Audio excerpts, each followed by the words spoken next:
Media మిత్రులందరికీ నమస్తులు. నా పేరు Lalitha. Andhra Pradesh Anganwadi workers and helpers association రాష్ట్ర ప్రధాన కార్యదర్శి ఏఐటీయూస్ అనుబంధం.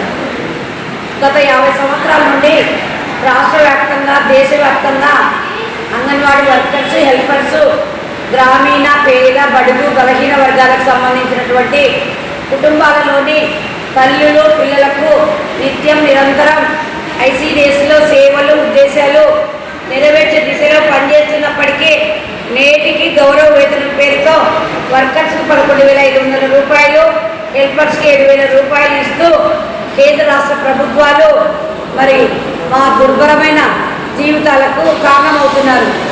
ఈ మధ్యకాలంలో మరి 12 సంవత్సరాలు అయినప్పటికీ కేంద్ర ప్రభుత్వం వేతనాలు పెంచక, 6 సంవత్సరాల నుండి రాష్ట్ర ప్రభుత్వం వేతనాలు పెంచక రోజు రోజుకు పనిభారం పెంచుతూ 2GB మొబైల్స్ ఇచ్చి మరి కేంద్రానికి ఒక యాప్ పోషణ ట్రాకర్, రాష్ట్రానికి బాల సంజీవిని యాప్, ఈ 2 యాప్లలో 3 FRSలు చేయాలని తీవ్ర ఒత్తిడి గురి చేస్తున్న సందర్భంలో అనేక సందర్భాల్లో కేంద్ర committee all India federation committee కేంద్ర మంత్రివర్యులను రాష్ట్రానికి సంబంధించి ఐక్య కార్యాచరణలో ఏఐటీయూస్ అనుబంధ సంఘం, అంగన్వాడీ అసోసియేషన్, సిఐటియు అనుబంధ సంఘం, అంగన్వాడీ యూనియన్, ఐఎఫ్టియు అంగన్వాడీ సంఘాలు కలిపి మరి సామూహికంగా 42 రోజులు సమ్మె చేసినప్పటికీ సమ్మెలో ఒప్పుకున్నటువంటి వేతనాల పెంపు విషయం ఈ ప్రభుత్వం వచ్చి కూడా సంవత్సరం అయినప్పటికీ ఎలాంటి వేతనాలు పెంచలేదు. రోజు రోజు పరిభారం పెంచుతుంది.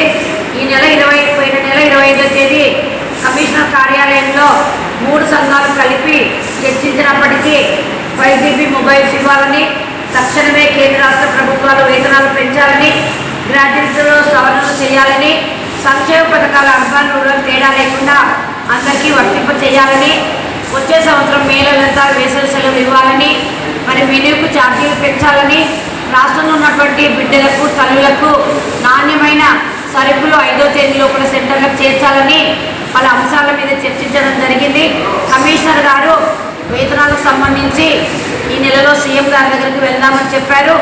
మరి ఈ నెలలో బడ్జెట్ సమావేశాల్లో సీఎం గారు ఆంధ్రప్రదేశ్లో ఉన్నటువంటి 1,06,000 మందికి మరి వేతనాలు పెంచాలి, గ్రాడ్యుయేటీని 1972 యాక్ట్ ప్రకారం చెల్లించాలి, మరి వేసవి సెలవులు ఖచ్చితంగా ఇవ్వాలి, మెనూకు సంబంధించి రేట్లు పెంచాలి, నాణ్యమైన సరుకులు ఇవ్వాలి, ఈ బడ్జెట్ను కేటాయించాలి. మరి లేని పక్షంలో మరి 3 సంఘాలు కలిపి మరి ఒక తీవ్రమైన పోరాటానికి సిద్ధమవుతున్నామని రాష్ట్ర ప్రభుత్వానికి హెచ్చరిక చేస్తున్నాం.